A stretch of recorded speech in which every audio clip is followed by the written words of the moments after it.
नमस्कार, जी न्यूज देख रहे हैं आप। मैं हूं आपके साथ पयोधी शशि। मॉर्निंग जी की शुरुआत करेंगे क्योंकि 8 बज चुके हैं और बड़ी खबर से सबसे पहले हम आपको वाकिफ करेंगे। कोरोना काल में आज से फिर से सील हुआ दिल्ली गाजियाबाद बॉर्डर। ये एक बड़ी जानकारी आई है।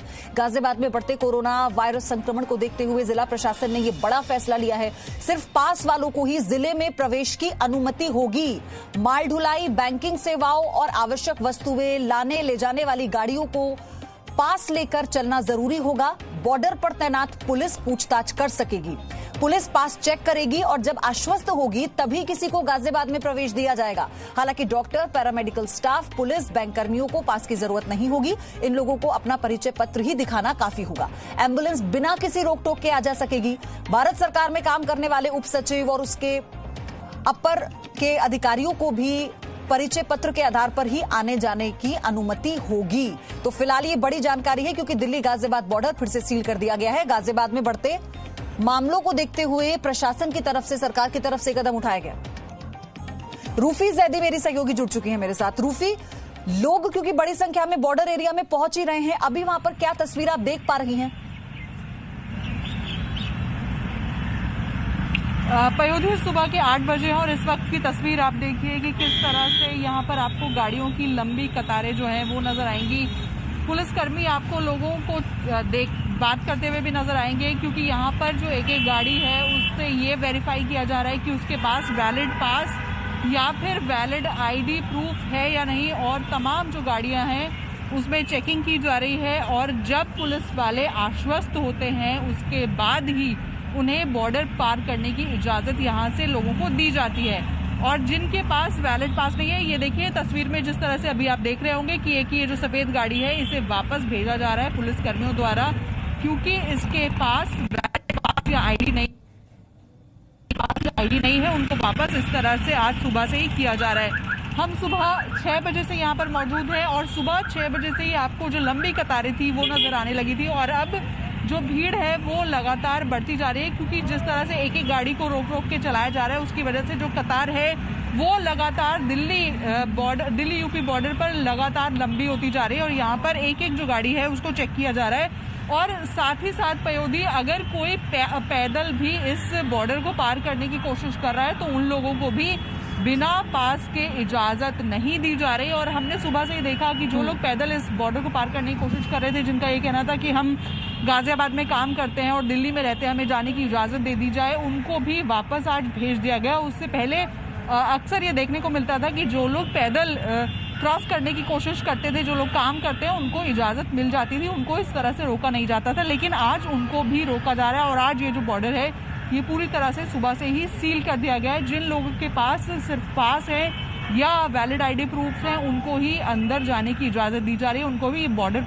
पार करने की इजाजत दी जा रही है। उसके अलावा किसी को भी बॉर्डर क्रॉस करने की इजाजत नहीं दी जा रही है। आज हमें कुछ ऐसे लोग भी मिले जिनका ये कहना था कि वो गाजियाबाद में रहते हैं और दिल्ली किसी काम से आए थे, उनको भी पुलिस ने नहीं जाने दिया। और आप ये देखिए, ये जो तस्वीर है आपको नजर आएगी यहाँ पर रूफी, कब तक सील रहेगा बॉर्डर, ऐसी कोई जानकारी है क्या? यहाँ पर जाने की इजाजत नहीं अभी तक पयोधी इस बात की कोई जानकारी नहीं है। अभी तक जो डेट है वो नहीं दी गई है कि कब तक ये जो बॉर्डर है वो सील रहेगा। इससे पहले भी गाजियाबाद बॉर्डर सील था लेकिन कोरोना के मामले जिस तरह से बढ़े हैं उसके बाद इस बॉर्डर को एक बार फिर से सील कर दिया गया है। यहाँ पर एक और जो कंफ्यूजन है वो सुबह से नजर आया है। बहुत सारे जो लोग हैं उनका ये कहना है कि उनको गुरुग्राम या दिल्ली जाना है अपने काम के लिए और उनके पास नहीं है, तो वो लोग क्या करें, कहाँ पास अप्लाई करें, कैसे उन्हें पास मिलेगा, इस बात की जानकारी भी बहुत से लोगों को यहाँ पर नहीं है। और ऐसे बहुत से लोग सुबह नजर आए जिनको पुलिस ने वापस भेज दिया क्योंकि पुलिस का ये कहना है कि पहले आप वैलिड पास लेकर आइए, उसके बाद ही आपको इस बॉर्डर को क्रॉस करने की इजाजत मिलेगी। और आप देखिए तस्वीरों में जिस तरह से एक एक गाड़ी है उसको चेक किया जा रहा है, उसके बाद ही। रूफी, बहुत बहुत धन्यवाद आपका। मैं आपसे आगे अपडेट लेती रहूंगी इस खबर के बाबत, लेकिन जो तस्वीरें फिलहाल निकल कर आ रही हैं थोड़ी दिक्कत उन लोगों को होगी जिनको इस बारे में कोई जानकारी नहीं थी। लेकिन ये क्योंकि गाजियाबाद के जो लोग हैं, गाजियाबाद में फैलता संक्रमण इसकी एक बड़ी वजह है और इसीलिए लोगों की सुरक्षा के लिए ये फैसला लिया गया है। अगली जो खबर है वो महाराष्ट्र से है। कोरोना का वार महाराष्ट्र में लगातार बढ़ता जा रहा है। संक्रमण के मामले 50,000 के पार पहुंच गए हैं महाराष्ट्र में। कोरोना के चलते आपको ये भी बता दें कि 1,695 लोगों की मौत हुई है। मुंबई में कोरोना वायरस से 1,000 से ज्यादा लोगों की मौत हुई है। कुल मुंबई का आंकड़ा है ये। और मुंबई में 31,972 लोगों में कोरोना वायरस का संक्रमण अभी है, जो एक्टिव केस है। मुंबई में सबसे ज्यादा एक्टिव केस हैं। मुंबई के सबसे बड़े कोरोना हॉटस्पॉट में 42 नए मामले सामने आए हैं, जैसे धारावी हम आपको लगातार बता रहे थे। पहली बात तो पूरे देश में महाराष्ट्र एक ऐसा राज्य है जो हॉटस्पॉट के तौर पर है। महाराष्ट्र में मुंबई और मुंबई में धारावी, जहां पर लगातार मामले बढ़ते जा रहे हैं। नित्यानंद शर्मा मेरे सहयोगी जुड़ चुके हैं मेरे साथ। नित्यानंद, ये आंकड़ा परेशान करने वाला है, चिंताजनक है, क्योंकि रियायतों का असर हम देख रहे थे कि बेजा इसका जो इस्तेमाल है वो लोग करते हुए नजर आ रहे थे। मुंबई में अब तक आपको बता दें 1026 लोगों की जो है वो मौत हुई है कोरोना के चलते। पूरे महाराष्ट्र में 50,000 से ज़्यादा मामले सामने आए हैं। और बात करें तो देश का जो सबसे बड़ा स्लम है धारावी, वहाँ 1,500 से अधिक मामले सामने आए। तो लगातार ये जो मामले बढ़ रहे हैं, मुंबई में 30,000 के पार मामले हो गए हैं। तो ये अपने आप में एक चिंता का विषय है। समय समय पर सरकार के द्वारा लोगों से ये अपील भी की जा रही है कि लोग घर पर रहे, बाहर न निकले, दूसरों को भी इस बारे में बताएं। लेकिन जिस तरीके से ये लगातार ये जो मामले बढ़ रहे हैं, इसके पीछे एक वजह ये भी है कि जो चेकिंग है वो ज़्यादा हो रही है, जिसके चलते मामले भी ज़्यादा सामने आ रहे हैं। लेकिन अपने आप में ये चिंता का विषय है, क्योंकि महाराष्ट्र में लगातार मामले बढ़ रहे हैं और देश की आर्थिक राजधानी मुंबई है। तो मुंबई में मामले जो बढ़ रहे हैं और लगातार हर दिन जब भी हम देखते हैं तो रोज अगर हम आंकड़े निकालें तो मिनिमम 500 से अधिक ही कुछ दिनों से देखा गया है कि 500 से ज़्यादा ही मामले मिलते हैं। अगर पूरे महाराष्ट्र की बात करें तो तकरीबन 1,000 से ज़्यादा जो मामले डेली सामने आते हैं। तो अपने आप में ये एक चिंता का विषय है, क्योंकि 50,000 के पार महाराष्ट्र में मामले सामने आए हैं, 30,000 के पार मुंबई में सामने आए हैं, 1,026 लोगों की मुंबई में मौत हो गई है।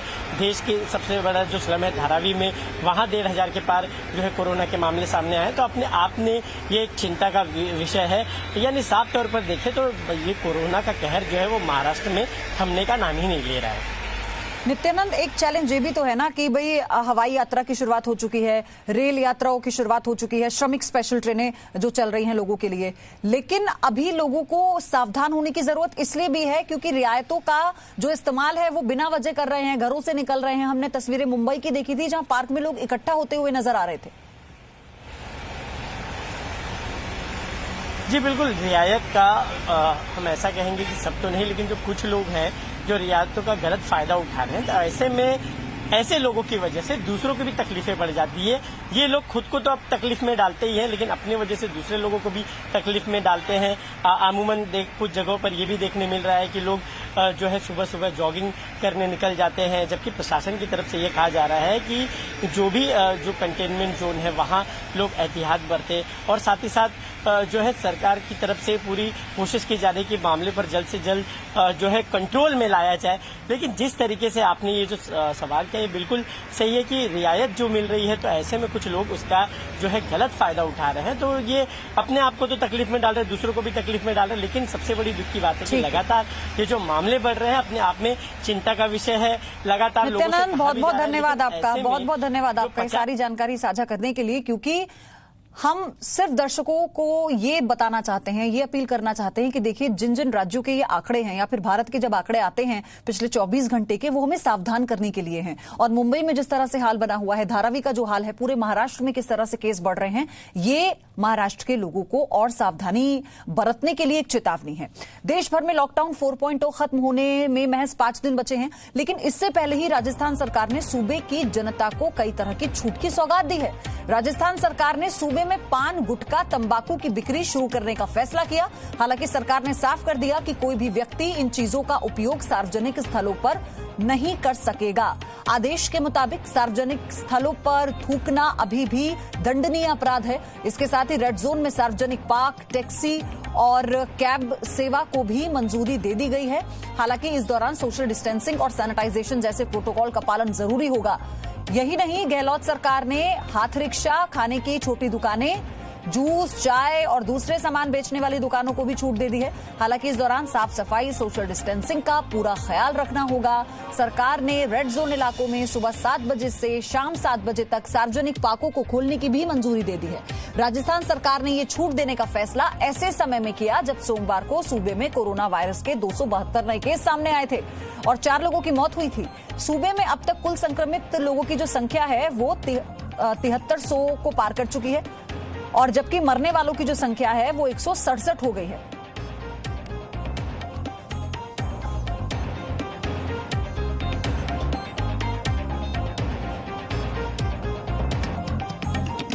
हालांकि सरकार को भी सुनिश्चित करना होगा कि जो रियायतें सरकार दे रही है और जो गाइडलाइन सरकार की तरफ से जारी की जा रही है, प्रदेश की जनता उनका सख्ती से पालन भी करे।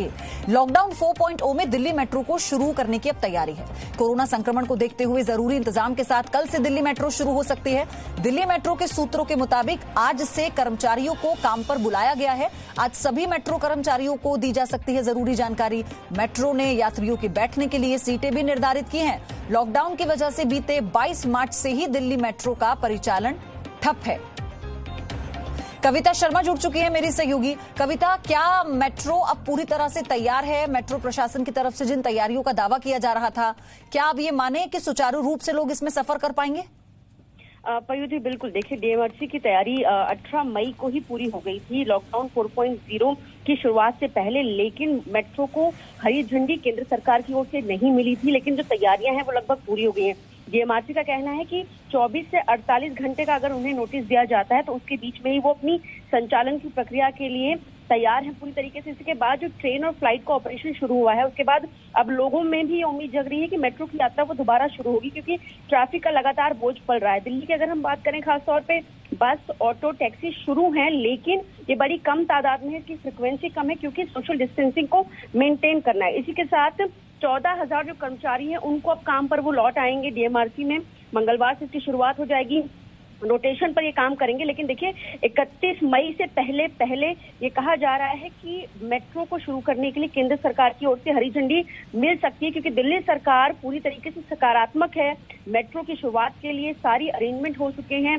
सबसे महत्वपूर्ण ये है कि डीएमआरसी में जो पहले कोच में 300 से 350 पैसेंजर चलते थे, उसमें अब सिर्फ 50 पैसेंजर ही यात्रा कर पाएंगे। लेकिन जो सोशल डिस्टेंसिंग मेट्रो में मेंटेन करनी होगी, जो एसओपी तैयार किया गया है, हाँ। जैसे जो लोग यात्रा करेंगे उसके लिए आरोग्य सेतु ऐप से लेकर मास्क और इसके अलावा टेम्परेचर चेक, सारी सुविधाएं जो हैं उसे सुनिश्चित कर लिया गया। और इसीलिए देखिए, कल से कर्मचारी भी लौटेंगे ताकि जब भी उन्हें नोटिस मिले, महज 24 घंटे के अंदर डीएमआरसी अपनी जो पूरी सर्विसेज है उसके लिए तैयार है। लेकिन इंतजार है कि क्या केंद्र सरकार की ओर से इस झंडी मिलती है, यानी 31 मई का जो लॉकडाउन 4.0 है उसके खत्म होने से पहले क्या हरी झंडी मिलती है, क्योंकि बाकी ऑपरेशन शुरू हो गए हैं।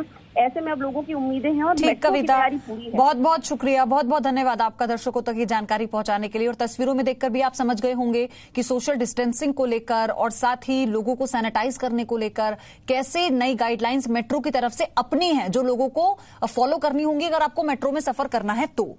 कोरोना के खिलाफ छिड़ी जंग में बीते 2 महीने से लोग अपने घरों में कैद हैं। मॉल्स बंद हैं, दुकानें बंद हैं और साथ ही रेस्टों पर भी ताला लगा हुआ है। यह समय खाने पीने के शौकीनों के लिए बेहद मुश्किल भरा था। जीभ पर कंट्रोल किसी तपस्या से कम नहीं है और बात पूर्वी दिल्ली की मशहूर कचौड़ी की हो तब ये और मुश्किल हो जाता है।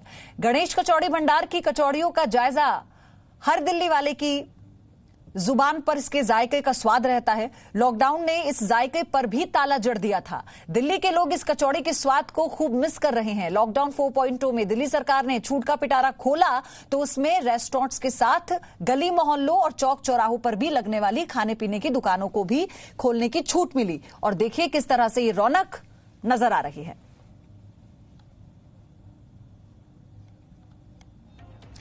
रुक रहे हैं यहां पर एक छोटे से ब्रेक के लिए। मॉर्निंग जारी रहेगा, फौरन लौटेंगे।